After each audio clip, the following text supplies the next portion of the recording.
All right. This is the Back to Birding podcast, and that was a much-needed energy drink being cracked open by my co-host. Luke Thompson. This is Patrick recommended it to me. It's a Rainstorm Clean Energy Kiwi Blend. Not sponsored, but I do find them amazing. Yeah, so here's my first ever taste of one. Cheers. Whoa. It's good. It's very artificial flavored. Oh, yeah. Yeah. Anyways, Luke, you mentioned on our walk up here that you had done some birding recently, so let's just kick it off by talking about that in here. Yeah. So, if you have listened to recent episodes, you would know that I am back in the States briefly because of rabies. There's a bat in my room. Very small chance I got bit or something, but you wouldn't be able to tell, and I don't want to die of rabies. So I got rushed back to the States, and so on I guess my second or third day back, I birded with Brian Bullard. We went into Sequatchie Valley. How's he doing? He's doing good. We're still working at a wine shop. Cool. That fits. He's a really nice guy. So yeah, it was cool to get out with him. It's been a while, and we got Dick Sissel, which was a state bird for him. Wow. Living in Chattanooga, that'll do it to you. Yep, that'll do it. Which was, it was nice. Easy, really, really easy bird. Got fantastic looks at it. Made me want to have a camera, but my camera's currently in Panama. Yeah. And then, kind of frustratingly, I heard a very, very distant grasshopper sparrow that he couldn't hear.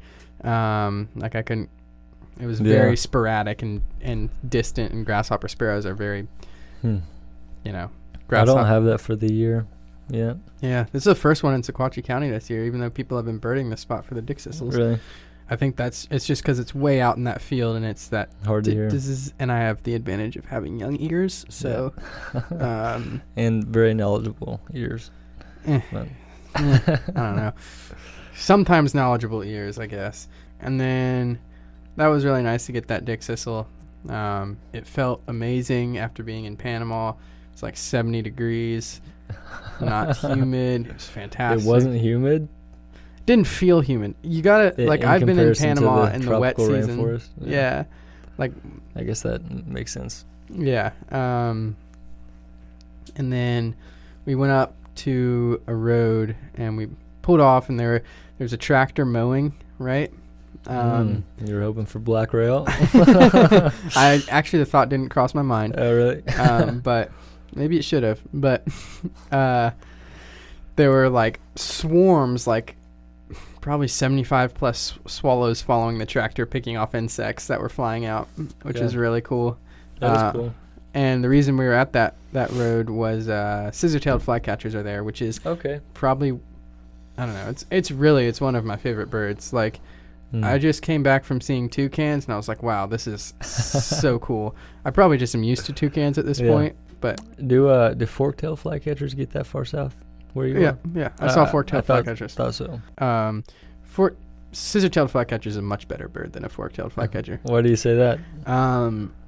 Scissor-tailed flycatcher. Well, fork-tailed flycatcher is like an eastern kingbird that's kind of. Its patterning is less crisp. It's a little less good of a patterning, right? And it's just got a long tail. Scissor-tailed flycatcher, you take away the long tail, it's still a fantastic bird. It's still beautiful. Because it's they've got that snowy white, and then they got the salmon wash underneath, and when they fly, they have those armpits that are shoulders that are just stunning. Yeah, bright, orange salmon, whatever that color is. Yeah, pinkish. A little sunset.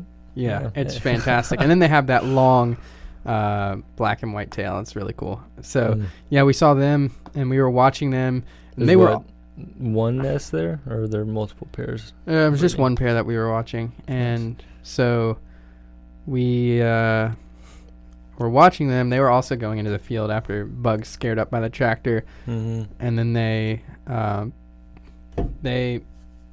flew into a nest, and we watched them feed young for 10 or 15 minutes, which was really cool. A really cool experience.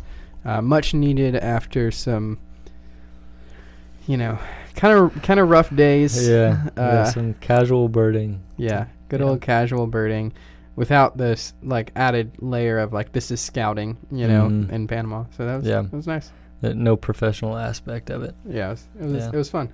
So sounds like a good time. Well, I don't know, the title of this episode might hint at it, but this is part 2 of the last one because we got kicked out of the studio due to poor time management.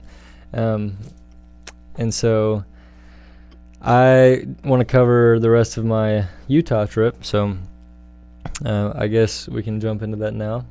Yeah, we'll just kind of fill you in. This was my first trip out west ever. It's actually the furthest north I've ever been to, so that's kind of crazy. But you haven't been anywhere. Nope. If you look on my eBird, well, now it looks a lot different, but it used to just be like the literal southeast and then Hawaii. Have you ever been international?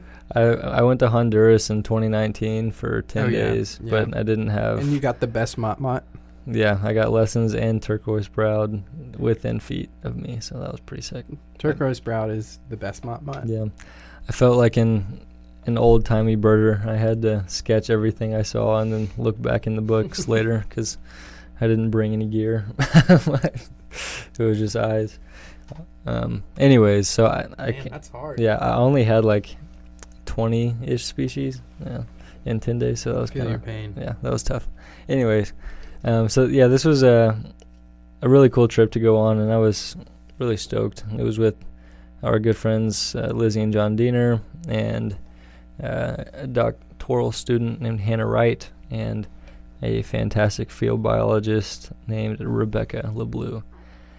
And so we covered like the first weekend in the last episode, and I got to sharp-tailed grouse is what we last talked about. Sharp-tailed grouse, and got good look at dusky grouse. I had a few lifers mixed in. Mm-hmm. First county record that I found of a vermilion flycatcher, which was very promptly followed up by Luke's first county record of a vermilion flycatcher in Hamilton County. Much better first county record. Okay, yeah, he's still on that, still riding that high. Oh yeah, I will be for the rest of my life. Oh man, this has not much to do with it, but speaking of potential first county records, as some of our listeners may know, saw-whet owls are something that we like to talk about and like to try for. And then we forgot to try for them later in the season. Yeah, we did.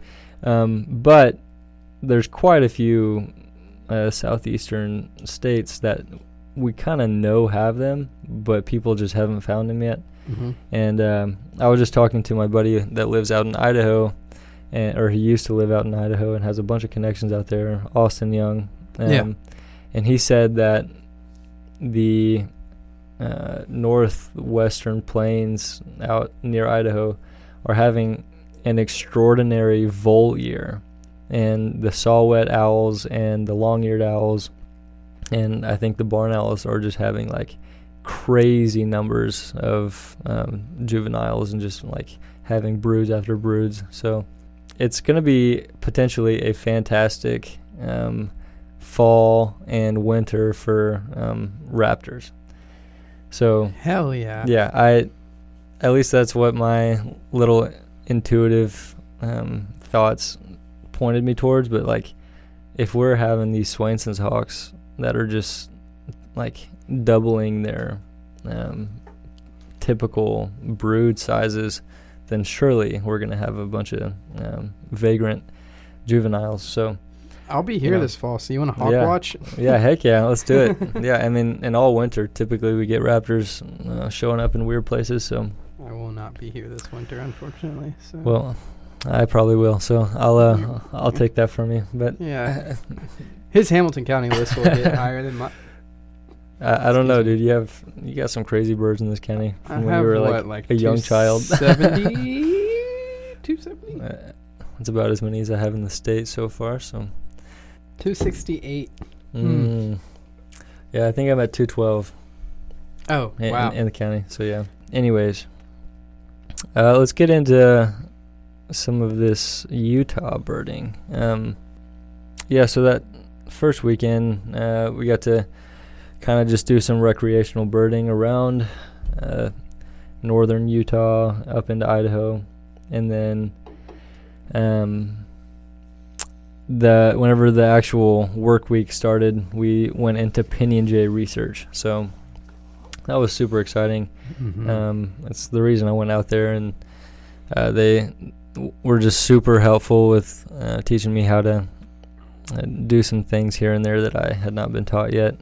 And I definitely had some experience with target netting species and like just banding in general, but they especially when you're doing one species like that, and it's a corvid, it's like you gotta really be smart with your actions, because those things will outsmart you. And the diners are really good at what they do. They are. I got to see them on one project that I worked on with them for a bit. I got to see them in action and their techniques compared with the techniques of two other field biologists, and it was pretty clear that their techniques were the best, which was, it was pretty cool to see that. Yeah, they have many years of experience, and it's definitely served them well. But so yeah, I think that first day we just went down and hopped around southeastern Utah, so that's kind of between Price and Moab, if y'all are familiar with the area. Pretty much all sagebrush and pinyon juniper, a very unique habitat, and I was super stoked to actually get to see it, find myself out there. Yeah. It I guess this is a tangent, but like, what was it like for you seeing such different landscapes after having, experienced basically the Southeast? Yeah, it was breathtaking. Yeah, I told Lizzie and John multiple times that I was just running out of adjectives to describe what I was seeing. It was just like, I was like, oh, that's gorgeous. Oh, that's beautiful. Oh my gosh, that's the prettiest thing I've ever seen. Oh, what the heck? It's like I at some point you just get fatigued from saying it's beautiful so much, but it really was just the colors and the magnitude of the landscape was just incredible. It's something that I hope every person gets to see at some point in their life, a landscape like that. And that's your first time in sort of, did you get into like a real desert environment? Yeah. That was your first time? Yeah, first time in desert, first time in the Rockies. So this is your first time seeing real mountains. Yeah. I mean, those things were different level for sure. I mean, obviously I've like watched every nature documentary possible, but it's seeing them in person and just like it's completely different. Yeah, I don't know. That was definitely one of the biggest takeaways of the whole trip, was just seeing how much variety Utah itself holds in landscape. Because if you're up around Salt Lake City, it's just these scenic mountain ranges and pretty lush green. And then you get further south, and it's just deserts and canyon lands and just completely different. But yeah, it was pretty great to spend the trip going up and down the state and seeing the contrast there, because in my trip report you can kind of see how much ground we actually covered, and it was quite a lot. But yeah, so I guess I forgot to mention, over the weekend we went to Bear River National Wildlife Refuge and got to see some pretty incredible birds. The very classic western grebe courting. Oh, you got to see that? Got to see it. I've never seen it. Yeah, it was. So you got to see like the running? Yeah, it was phenomenal. For those of you that don't know, it's quite an incredible phenomena that you can easily watch on YouTube. But these grebes, Clark's and Western, are just very large grebes, at least in comparison to some the other ones across North America. And to see them actually do their thing and kind of go nuts trying to hang out with each other, it's trying to hang out with each other. Yeah, it's a pretty wonderful thing to experience, and I've been watching it on nature documentaries for my entire life. So I've it's never seen it. Yeah, but it's definitely an iconic thing in the birding world. Yeah. And so that was pretty incredible to see. Did you get both Western and Clark's? Yep. And that was, there's my Clark's there. I actually had Western for Tennessee, but they were associating together just right with each other. There was no species separation geographically at all. Like all of them in the exact same pond in this massive wildlife refuge. And I know you're about to say something about whether they're a real species or not. I feel like I've heard that there's a lot of hybridization there. There sure is. And that really my confidence just dips. Yeah. Hearing that too. Yeah. So, okay, I have a crazy story to lead with. Okay. So Lizzie got her and I a little opportunity to go help the Utah DNR with another project that they were doing. She asked if we could, and I've heard this from Lizzie. She sent me really? pictures. I know what you're about to say. Yeah.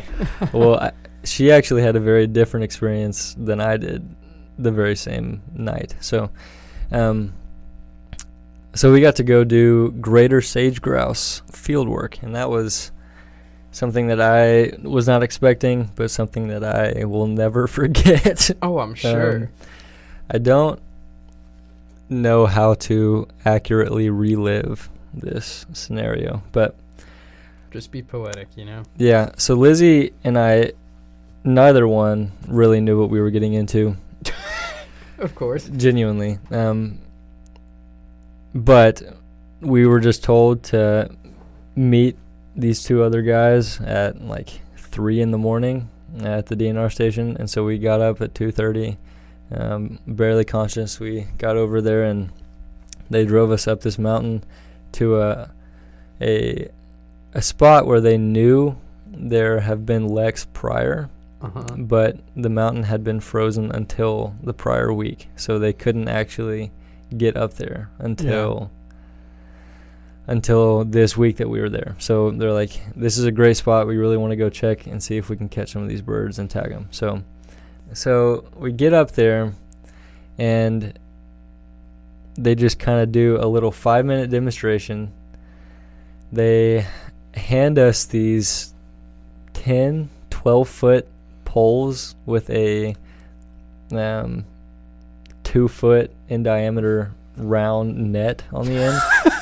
So you have essentially a 12 to 15 foot pole, a metal pole you're carrying around, and the person, you line up directly behind a partner. So Lizzie was with the guy and I was with the guy, and I would line up. I'll just do it from my perspective. So I lined up behind this guy and had my net in hand, and he had a spotlight in one hand because it's 3 a.m, and strapped to his chest was a massive speaker. And we didn't ask questions prior. We didn't have time to ask questions. We didn't know what we were getting into.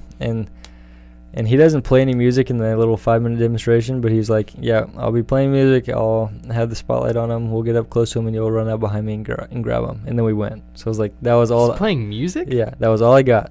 What music was he playing? Well, that's where it gets funny. So okay, to kind of get you in my shoes here, it was like 28 degrees probably. We're in as many clothes as we could put on because it's very, very cold. There's frost on absolutely everything. Like our hands are numb already. It's quite an experience already. Right. So sounds amazing. We hike out into this sagebrush, and the guy that I'm following starts blasting Master of Puppets. There's no way. And for those Good of you old that don't know, Metallica. yeah, that is a Metallica song that will blow your head off. Why? Okay, there's actually a reason. So in the literature, whenever you're trying to catch these chicken species, and it actually works for a lot of other species like shorebirds and other families, but it's a thing called dazzling, and it's pretty well used, but you use a very bright light and kind of slightly shake it once you find a bird, and it confuses them enough. And then in the literature it says to use white noise to cover your footsteps because they can feel the vibrations, they can hear them, and that'll kind of be enough to get them to flush. But the people that we were with decided that white noise was too infuriating to listen to for hours on end, so they just decided to do some trial and error and see what type of music genres would work to catch these birds. And they found that old country and like dad rock metal was the two best things. And they said it's because they don't have a very consistent beat. It's kind of like sporadic almost, and yeah, so I was not ready for that. I immediately just started like busting out laughing, but I didn't have time to even process because we're like half, whenever people kind of hike too fast for it to be comfortable and you're like kind of almost jogging, and it's like, yeah, that's how fast we were going. So I'm doing that and I can barely see. I'm like trying to follow it, and they're just I was like, whoa, oh my gosh.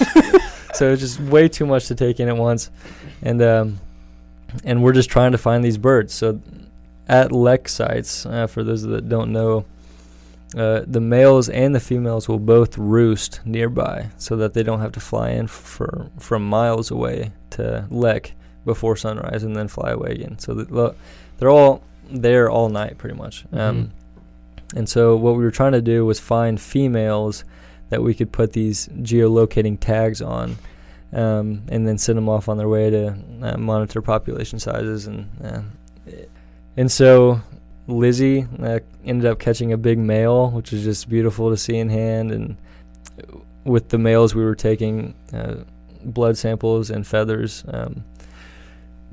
And then I ended up catching a female. So that was pretty insane, but it was just like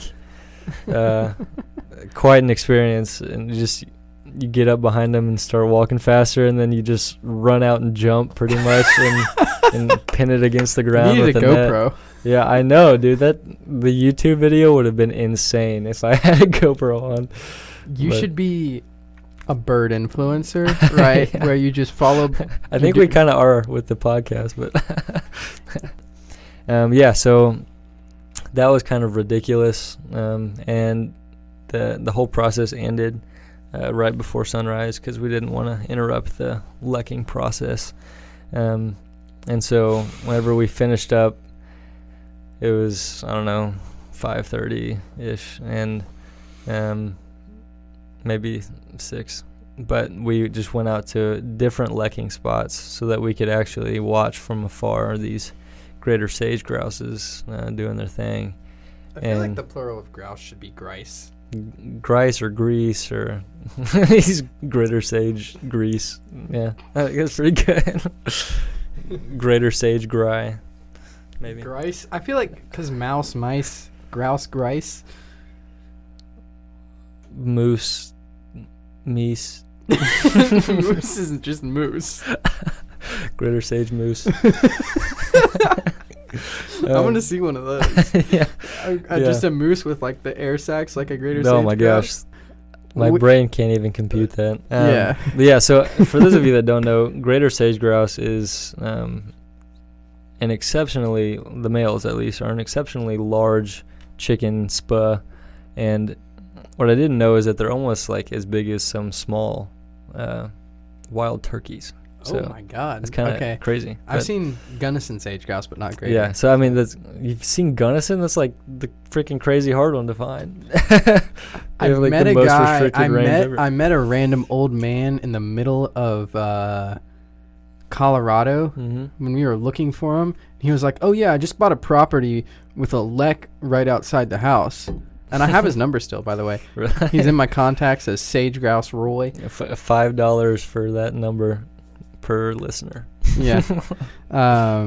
So I have a spot on private land with a lek of Gunnison Sage-Grouse. Wow. So, yeah, I don't know actually how hard they are to find. the but publicly available lek is like a mile away. Okay. Yeah, I didn't know if there were any publicly ones. Obviously, it wasn't out that way, but Gunnison Sage-Grouse was recently split from Greater Sage-Grouse, and they have a super tiny range in Colorado. But Greater Sage-Grouse is a crazy looking bird. When the males are displaying, they slap these glands around and just make ridiculous let's link a sounds. YouTube video. It's for those of you that might be familiar with the American bittern, like crazy sound that they do, that really guttural throat view. Yeah, it's don't try that at home, kids, but that's a yeah, it's something you can hear from quite a distance, and it's just it's ridiculous to listen to. I mean, all of the chickens displaying are really incredible to witness, but this one especially is just wild because they're huge. They've got this black and white contrasting. Their tail is like fanned and spiky. And then they got these yellow air sacs. I don't know. I feel like they're potentially boobs.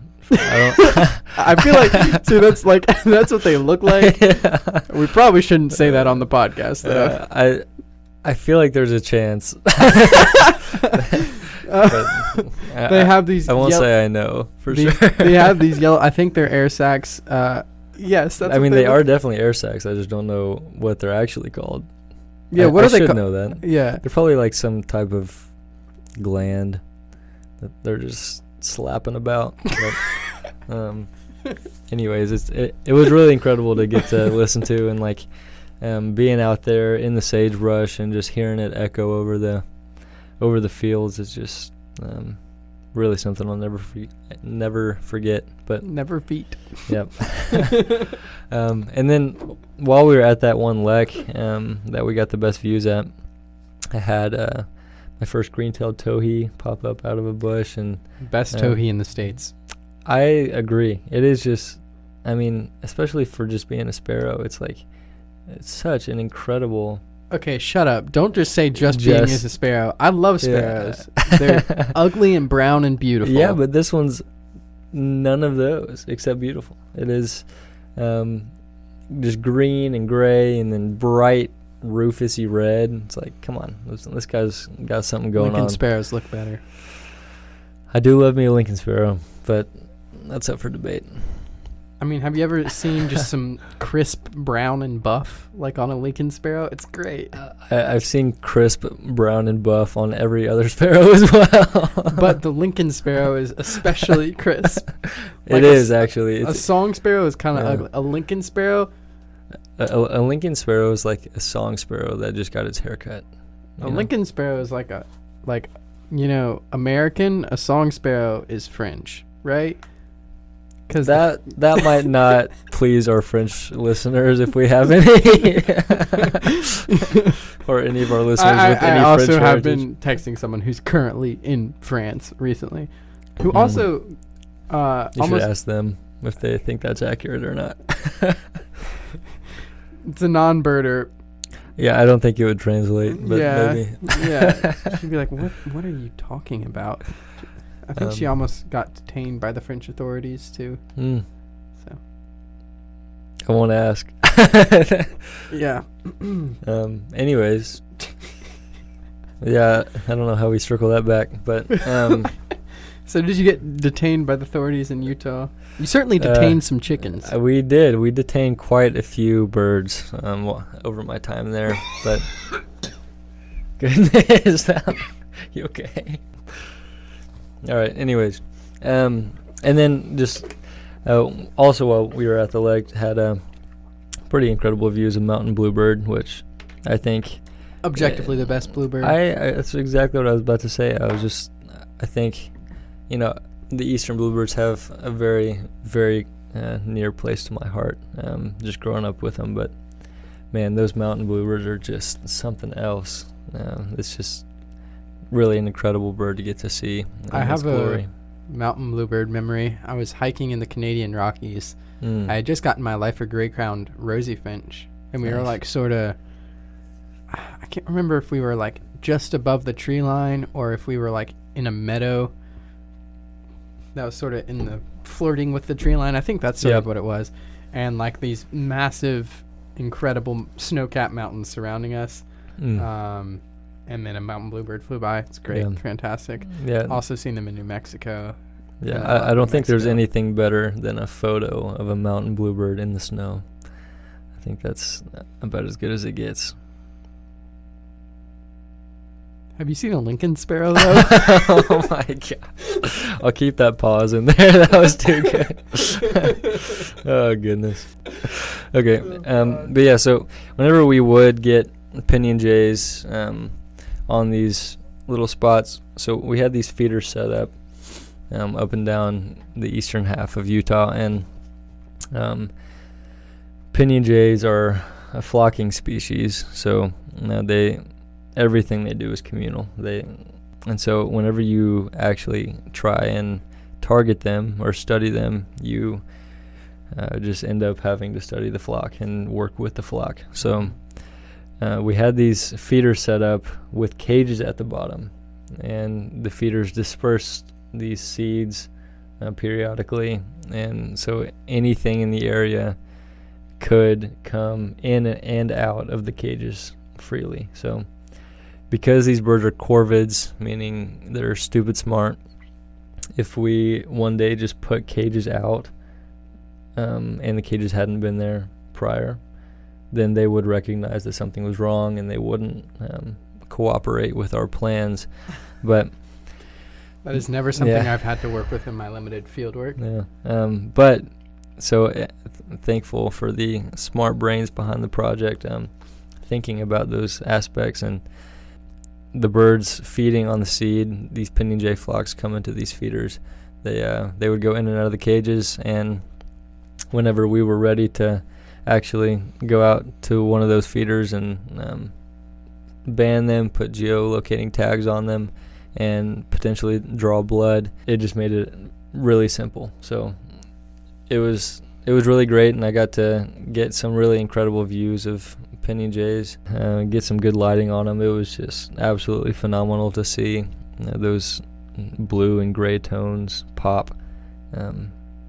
Just absolutely stunning birds with a lovely call, and just I remember the first time I saw Pinyon Jays, I was in New Mexico. We were hiking in this like high desert, or it may not even technically be desert, whatever, extremely dry desert looking environment, and just coming down from this plateau. Ghost Ranch, New Mexico is where we were at, and I heard this call and I was like, what is that? And then I saw one fly over, and then like 50 flew over, and it was incredible. Oh, wow. And got fantastic views. That's awesome. I started freaking out. It was great. Yeah. You do definitely hear these birds before you see them typically. Yeah. And they're a relatively small jay. Yeah. But still jay size. I think they look a lot like thrushes in flight. And that might be only me, but I watching them fly consistently, it looked like been 2 years. It's a super flappy bird, and I don't know, just definitely did not look like other jays in flight. No, the shape of a Pinyon Jay is closer to like a nutcracker. Mm-hmm. Did you see a nutcracker on this trip? I did. Yeah, I'll get into that for sure. But yeah, but they're interesting jays. Yeah, for sure. Definitely a unique guy.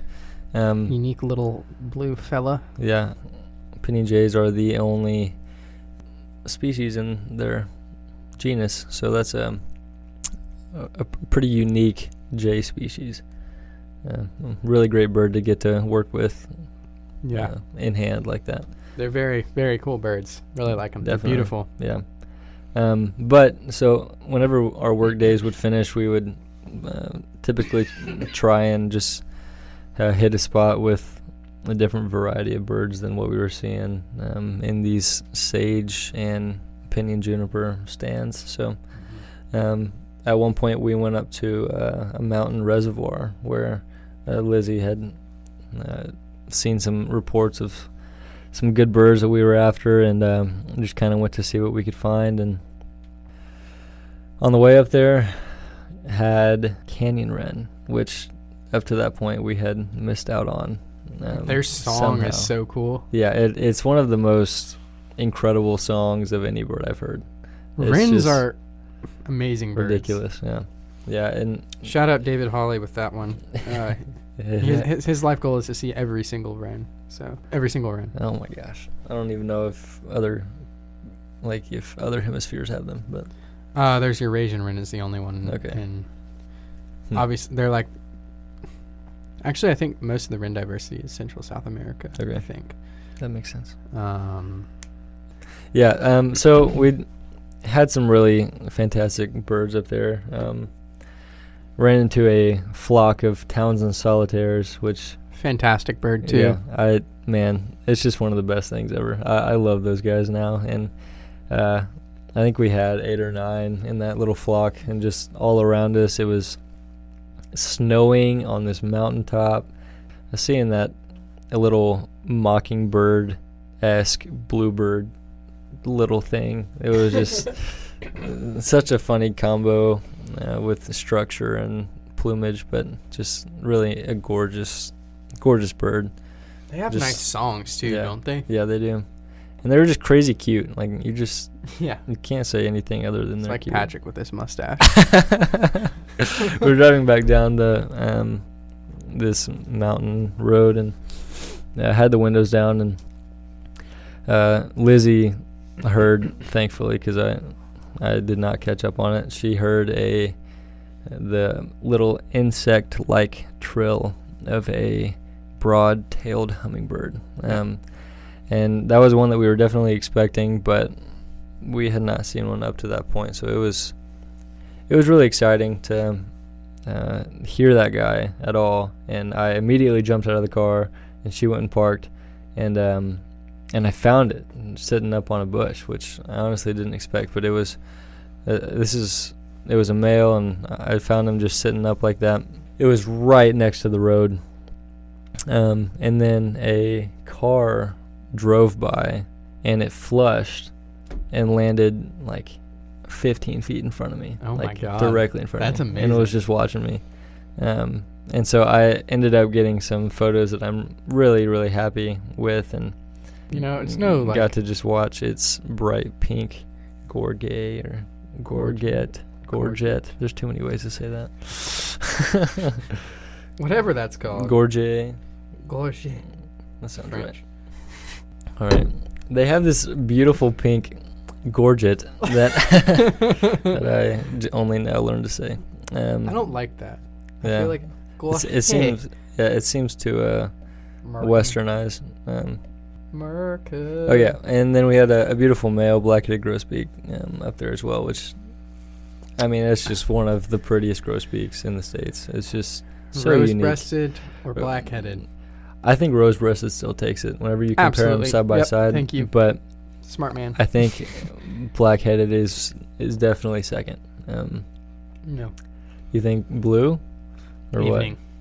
what? Okay, evening is a stunner. Is number 1. Number 1. Okay. Yeah, I've never seen one. I don't have that in-person experience. I also have seen them when I'm like cold and it's like early morning, and like I don't know. Evenings are amazing. They have a really cool call too. Yeah, they do. I like the evening calls. I would love to find one of those guys in the state. That would be fun. I have. I don't have. I've seen them twice in the state. Twice. Feeders, and then I had 2 flyovers during photography class in Baylor because I was outside. But yeah, that was during that 2020-2021 eruption year. Yeah. I definitely could have got on that train, but this was like did not know about that. It was it was a general low time of my life, freshman year, but I got some great birds. Yeah, that evening grosbeak, it's fantastic. That'll lift your spirits, for sure. But yeah, and Oh, I need to explain this peregrine falcon photo.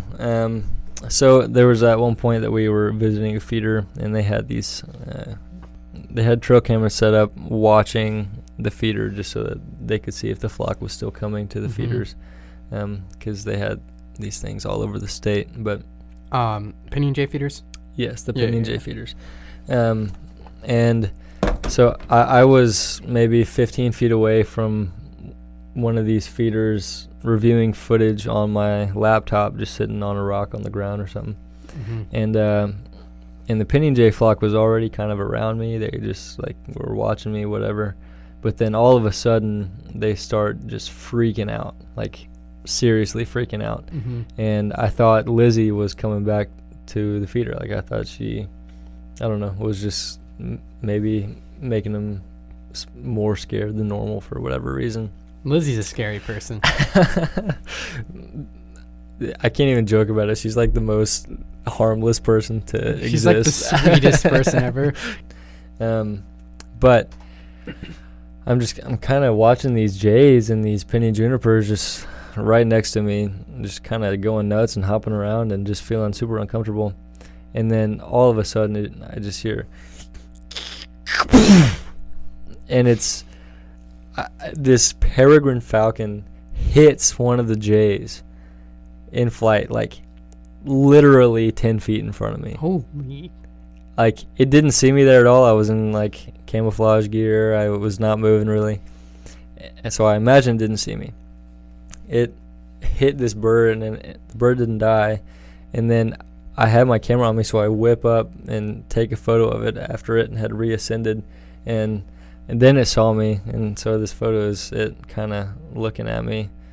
That's cool. Yeah. That's really crazy. The sounds of it were just ridiculous. A little bit brutal, I bet. Yeah. I mean, it just, whenever it was making that ascent or whenever it hit that bird, it was just so loud. And I don't know, something I've never been that close to a raptor hunting, so that was ridiculous. Yeah, that's incredible. Especially the fastest animal in the world. So that was pretty awesome. Yeah, that sounds amazing. Yeah.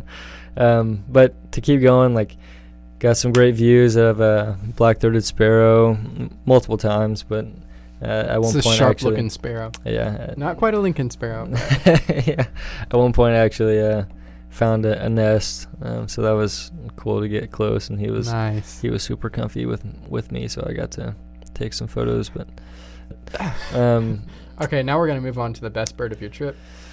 Yeah. So as I'm leaving, we wrap up our technical work week, and my flight was Sunday, so we wanted to just kind of get me as many birds as I could, I guess, on Saturday. And so we decide that the best way to do that is to get high elevation. And so, as I'm sure many of the people listening have heard before, the town of Alta, just outside of Salt Lake City, is known for having these feeders at the town center that draw in some of the most desired birds of North America, honestly. So that's the case because this town of Alta is actually like a ski town, and it's sitting at, I think, 9,000 feet, which is way up there. And so it's known for getting the rosy finch species. Is it all three? They don't have brown caps, but they do get black and gray crowned. And so I was super stoked to get to see those. I had hopes for Lewis's woodpecker potentially. But I did miss out on that one, so I'll be back chasing that guy. I still don't have that bird. Yeah. Maybe that's a trip we can do together. Yeah, dude, Lewis's woodpecker would be worth it. That guy is crazy pretty, but yeah. But yeah, so we drive up the mountain and we park. It's, there's feet of snow on the ground up there still, which is just crazy. Yeah. We park and immediately there's gray crowned rosy finches just all over the trees. Like it was just, as soon as you step out. Those are beautiful birds. Yeah, just stunning little finches. And then right after that, I see black rosy finch. The best rosy finch. Yes. I mean, it was absolutely the highlight bird of the trip for me. It's so beautiful. It's just so unique, and it's endangered, and its habits and breeding behaviors are just so unique that it's just one that you can't help but give it a lot of attention, a lot of credit. But yeah, it's, and like if you want to describe it, you can describe it. I could also. Yeah, it's so it's finch sized. You know, it is a finch. Pretty average, yeah. It's but like it's larger than a Cassin's or purple finch. Slightly, yeah, slightly. It's like a really hefty house finch in shape and size, because they don't have a little shorter tail, longer winged. Yeah, well, they don't have the head structure or anything for a Cassin's, but yeah. I don't know. They're shaped like a rosy finch. If you've seen a rosy finch, that's what they're shaped like. Yeah, but they're black, like truly black, with a gray, way more silver than gray, just a true silver crown. It doesn't necessarily connect on the top, so I guess it's more of an eye line, but whatever. Whatever it is. And hot pink wings, which is just ridiculous. But the black contrasting with the hot pink and the silver, it just makes it one that I'll never forget. It was truly an incredible bird. And we did get Clark's Nutcracker up there as well. No, this is the best rosy finch place in the world. Sandia Crest in New Mexico, outside of Albuquerque. This flock. Does it have all three? Yeah, this flock has all three. I don't think I have any pictures with all three, but I think right here we have a brown capped. So that's incredible.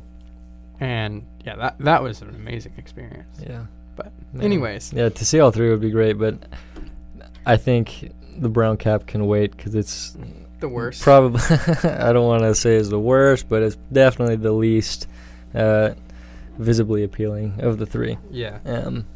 Brown capped has a tiny range, but those breeding pockets, at least for the black rosy finch on that map, are generous. It's that I don't know much about rosy finches at all, but from what I learned while out there, the black rosy finch only nests above the tree line. And I think that's all rosy finches. I don't know. I don't know that gray crown do, but yeah. Anyways, it was really an incredible bird, and something that I was super satisfied to get good views of. Yeah, that's one of the best birds in the U.S. in my personal opinion. I agree 100%. I don't think there's much that can make that a question, but I would like to point out that I think your best lifer of this entire trip was black-capped chickadee. Yeah, so that's one that you can pretty easily get in Tennessee if you go to the right places, but I unfortunately have not been to the right places and gotten them, so we'll get you there. Yeah, we'll get you there. I definitely have some targets still in the state, but whenever we went down the mountain, we got Plumbus vireo and black-capped chickadee as a couple more lifers, so that was fun.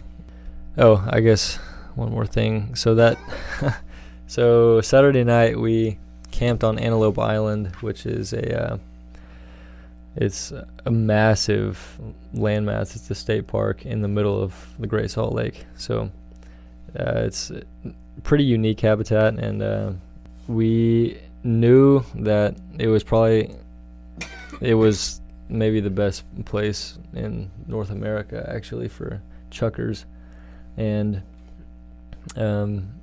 also a fantastic place for burrowing owl. So Lizzie and I ended up going out there and camping, hoping for both of those, and ended up getting them. But while we were camping, she later told me that when she was in her tent, that she thought a bison sat on her in the middle of the night. And what? And I totally understand, because I also thought that I was being trampled by bison. there were 50 or 60 mile an hour sustained winds in the middle of the night. Holy crap. Which I don't know if anyone's experienced that in a tent, but it's a different experience than being outside of a tent. It was ridiculous. It was absolutely wild. And so... Did you sleep at all? No, I mean, not really. So we ended up having to panic and had to quickly think about what to do, and we just packed up all of our gear, all of our stuff, and just threw it in the car, and then I just tried to sleep sitting straight up in the front seat. Were you in the little Kona? Yeah, we were. So it was... And it's packed full of gear, so you can't do anything. Yep. Yeah, there was already, everything that we owned in there, so that was great. So a lovely little right car. Before my big day of travel, got maybe an hour of sleep. But I know that feeling. Yeah. But I did get both chucker and burrowing owl, so that was worth it, right? Yeah, it was definitely a good story to tell at some point. It was it was fun, and so that next day just headed on out. But yeah, that was a pretty great time, and I don't know, I think the grouse leks and the feeders at Alta were probably my favorite moments of the trip. I don't think there's much to beat. Grouse leks are fantastic, and rosy finches are amazing. Yeah. So, that sounds like an amazing trip. Yeah, it was great. Do you have any questions about anything Utah or anything out west before we skedaddle? What was your favorite bird? I guess black rosy finch. Mm-hmm. Yeah. Which grouse display was your favorite of the two? I wish we had gotten to see the Greater Sage-Grouse lek. Oh, you didn't get to see it? Closer. Yeah, we did get to see it, but it was from pretty dang far away. And I think if we had gotten to see that closer and really experience that better, then that would be my favorite. But the sharp-tailed grouse, we were maybe 40 yards away from, 50 yards away, so it was good scope views, and I don't know, the sounds of that were much crisper, and like the scene was just absolutely stunning. I think the sharp-tailed grouse was definitely my favorite to watch and listen to. I think the sounds of it were absolutely as phenomenal as the sight. But yeah, so that was my trip to Utah. Yeah, sounds amazing, man. Yeah, it really was great. Stoked. It was fantastic. First trip out west. Now we need to do one. For first of many. Now that I see it, I got to get out there again. Yeah. I need to get you international. It was wonderful. Yeah, I would love to do a birding trip. Maybe one day we can get my Panama trip going. Yeah, or wherever, Yeah, anywhere. Let's see what we got in the books. But yeah, we can sign out now. Yeah, been back to birding with Luke and Patrick. Yep. We'll see y'all next time. Thanks for listening. Alrighty.